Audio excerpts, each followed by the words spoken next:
वहीं प्रयागराज से बड़ी खबर, उमेशपाल हत्याकांड से जुड़ी बड़ी खबर। उमेशपाल हत्याकांड में पहली सबसे बड़ी कार्रवाई तो वारदात में शामिल अतीक के गुर्गे गुलाम पर बुलडोजर का प्रहार। शूटर गुलाम के निर्माण पर चला बाबा का बुलडोजर। वारदात के बाद से फरार है 5 लाख का इनामी शूटर गुलाम। बड़ी खबर आपको बता दें, वारदात में शामिल अतीक के गुर्गे गुलाम पर बुलडोजर दहाड़ा है और गुलाम के अवैध निर्माण पर बुलडोजर गरजा है। तो शूटर गुलाम के निर्माण को ढाया गया है। उमेशपाल हत्याकांड में शूटर गुलाम पर यह बड़ी कार्रवाई हुई है। भारी पुलिस फोर्स गुलाम के घर पर बुलडोजर का प्रहार कर रही है और आपकी टेलीविजन स्क्रीन पर ये 3 तस्वीरें इस बात की तस्दीक कर रही हैं।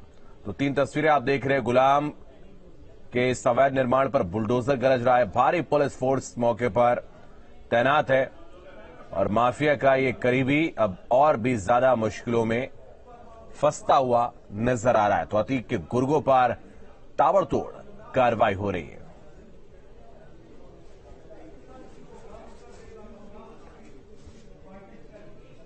तो प्रयागराज में शूटर गुलाम के भाई से हमारे संवाददाता ने खास बातचीत किया। ये सुनाते हैं राहिल ने क्या कुछ कहा है। उमेशपाल हत्याकांड में शामिल शूटर गुलाम मोहम्मद के घर पर आज प्रयागराज डेवलपमेंट अथॉरिटी डिमोलिशन की कार्रवाई करने जा रही है। हमारे साथ राहिल हसन हैं जो उनके भाई हैं, उनसे बात कर ले।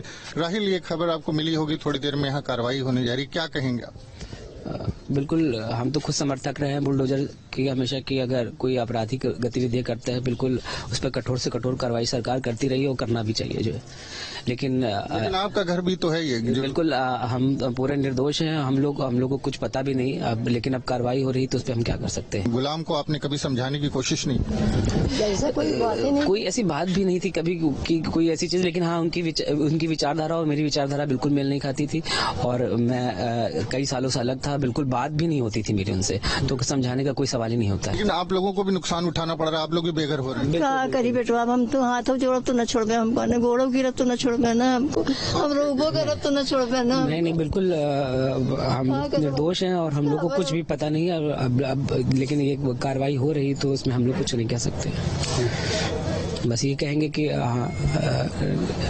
जो निर्दोष है उन पर कार्रवाई ना की। जिस तरह का उन्होंने कृत्य किया हुआ काम किया, गलत काम किया गया और हमारा परिवार बहुत अच्छा परिवार है, हमेशा लोगों की मदद और लोगों की सेवा में रहा है और हम लोग ने डिसाइड किया माँ और सारे परिवार होंगे, अगर कुछ उनके साथ गलत होता है तो परिवार उनकी लाश भी नहीं लेगा। राहिल हसन है, गुलाम मोहम्मद के भाई हैं, उनकी माँ है और भाई हैं। देख सकते हैं उनकी क्या स्थिति है। उनका कहना है कि अगर गुलाम मोहम्मद के साथ कुछ हो जाता है तो उनका शव लेने भी नहीं जाएंगे और उनका ये कहना है कि उनको शुरू से इस बात का एहसास था कि गुलाम इस तरह की गतिविधियों में लिप्त है। उन्होंने संबंध भी तोड़ लिया था, बावजूद इसके जिस तरह की घटना को गुलाम ने अंजाम दिया था और वो समर्थक रहे हैं कि बुलडोजर की कार्रवाई जो होती है अपराधियों के खिलाफ। हालांकि उनका कहना है कि जिस तरह से उनको भी अब खामियाजा पूरे परिवार को उठाना पड़ रहा है। प्रयागराज से वीडियो जर्नलिस्ट विवेक श्रीवास्तव के साथ मानवेंद्र प्रताप सिंह, न्यूज स्टेट, उत्तर प्रदेश।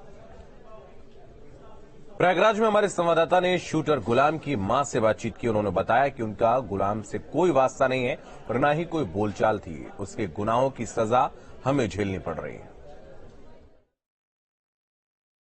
कोई सजा काटी थी, हमें लोग सजा काटी थी, मुझे लोग सही रोई को भुगतना रो रहे हैं। क्या लगता है कि ऐसा जो उन्होंने किया है गलत, बहुत गलत किया, बेहिसाब गलत किया।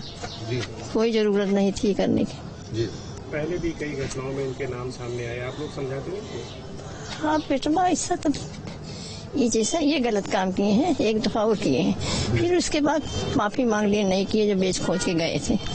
हाँ, फिर उसके बाद जमीन के काम करते रहे धंधा अंधा। ज्यादा हमसे बोल चाल तो 5 साल से नहीं ना, हम नहीं बोलते होते रहे, कुछ नहीं समझते बेटवा।